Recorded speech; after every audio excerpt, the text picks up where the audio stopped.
here's a big one.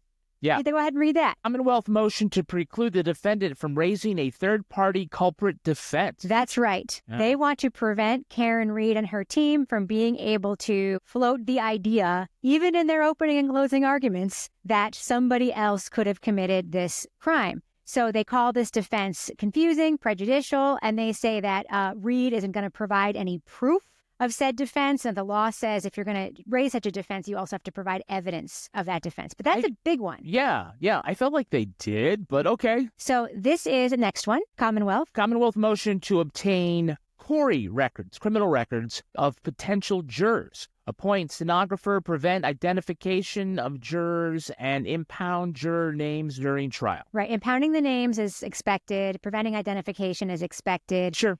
Appointing their own court transcriptionist, I don't understand that, but maybe they always do that? I don't think they do, right? I thought the court provided exactly a court reporter. Exactly. And he says he'd like to see he wants to see any criminal records of any potential jurors that he will then disclose to the defense. Next, this is an interesting one. Commonwealth's motion to allow in-court identification, introduce certified records from the Registry of Motor Vehicles. So they want witnesses or friends of Karen Read who are on the stand, or people who knew Karen Read who are on the stand, to be able to say, that's her. Point and say, that's her. So let me tell you what I think might be weird about that. Okay.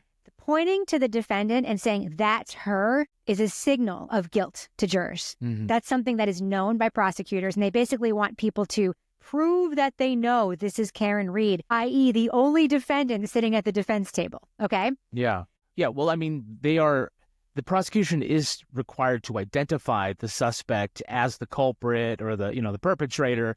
And usually, do you see the person in the courtroom today? But they want a big show of it? That's right. Okay.